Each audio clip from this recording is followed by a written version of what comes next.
What is a novation agreement? Well, in the case of an agreement to rehab and sell, that's one type of novation. That's what most people mean.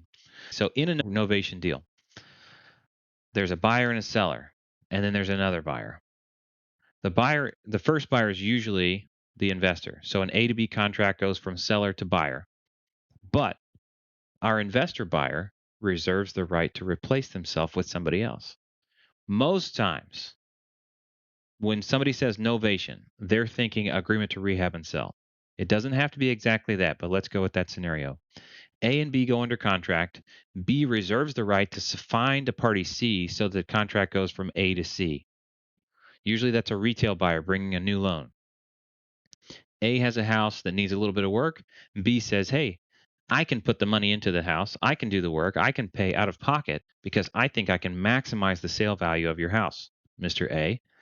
So if Mr. A, if I give you $200,000 exactly and you let me fix up the house, will you let me go ahead and do that and then market it for sale to a different party and I keep the difference? Because that's how I get paid for flipping houses and I can flip your house. That is an agreement to rehab and sell. And so A and B go under contract. B has the right to replace themselves. B has some other protections built in because A really has a lot of power to mess with party B by refusing to sign documents, by refusing to comply, refusing to move out, who knows what.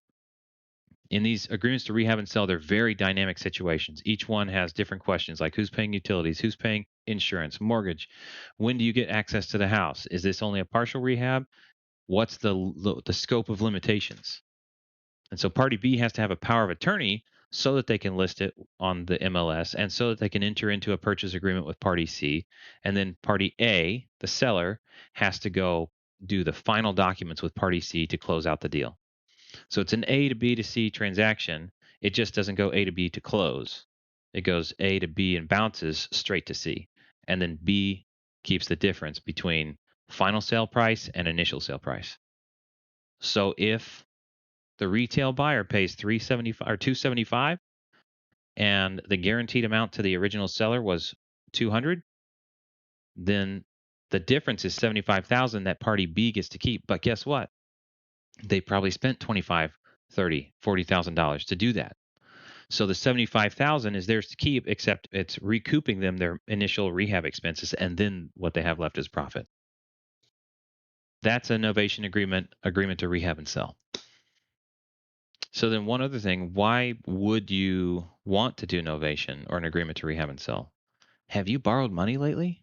It's pretty flippin' expensive. If I have to buy a house for $200,000 and then spend $40,000, now I have to either have or borrow $240,000 combined and pay high interest on it every month and points up front. So it's going to cost me just the cost of capital by the time I'm done. There's a house plus probably 10K in financing. Well, dang, if my profit was going to be 30K, I just cut it by a third. This seems like a real efficient way to get control of a property, permission to rehab,